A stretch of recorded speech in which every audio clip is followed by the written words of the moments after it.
چلیں یہ جنت البقیع ہے، مدینہ منورہ کا قبرستان،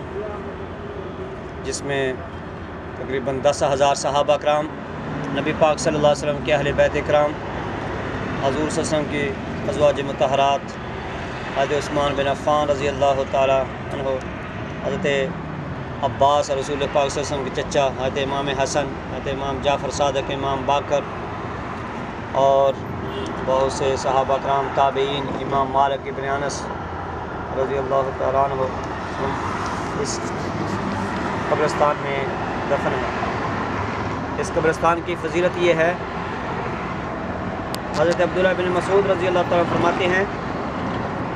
کہ رسول اللہ صلی اللہ علیہ وسلم فرمایا، اللہ تعالیٰ روز قیامت اس بقیع اور اس حرم سے 70,000 ایسے شخص اٹھائے گا کہ بغیر حساب و کتاب جنت میں داخل ہوں گے، اور ان میں سے ہر ایک 70,000 کی شفاعت کرے گا، ان کے چہرے 14ویں رات کے چاند کی طرح ہوں گے۔ کتاب وفاء الوفا جلد نمبر 3 صفحہ نمبر 886، اور الامن والولا صفحہ نمبر 146 میں ہے کہ ان میں سے ہر 1000 کے ساتھ 70,000 ہوں گے۔ امام پہ دے موت مدینے کی گلی میں، آمین۔ امام پہ دے موت مدینے کی گلی میں، مدفن ہمارا محبوب کے قدموں میں بنا دے، آمین۔ شعبان کی 15ویں رات کو نبی پاک صلی اللہ علیہ وسلم یہاں پر تشریف لائے تھے، جیسا کہ مسلم شریف کی حدیث پاک میں ہے، اور آپ نے ہاتھ اٹھا کر دعا کی تھی، 3 مرتبہ ہاتھ اٹھائے اور پھر واپس گئے اور فرمایا، عائشہ جناب جبریل امین میرے پاس آئے تھے اور مجھے کہا تھا کہ آپ کا رب آپ کو حکم دیتا ہے کہ تم جا کر اہل بقیع کے لیے بخشش کی دعا کرو، اور جب رسول پاک صلی اللہ علیہ وسلم قبرستان سے گزرتے تو اہل قبور کی طرف منہ کر کے سلام کیا کرتے تھے،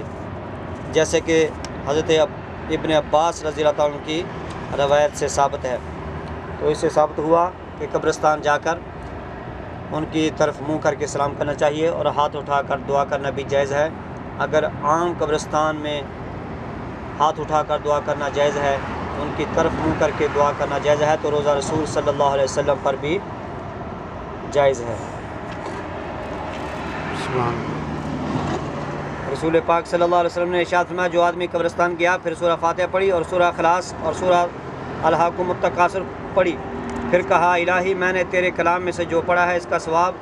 اس قبرستان کے تمام مومنین اور مومنات کو بخشتا ہوں، تو وہ تمام اہل قبور اس کے لیے اللہ کی بارگاہ میں سفارش کرتے ہیں۔ کتاب کا نام ہے شرح الصدور، علامہ سیوطی رحمۃ اللہ علیہ کی کتاب ہے، صفحہ نمبر 404۔ الصلاۃ والسلام۔ السلام علیکم یا رسول اللہ صلی اللہ علیہ وسلم۔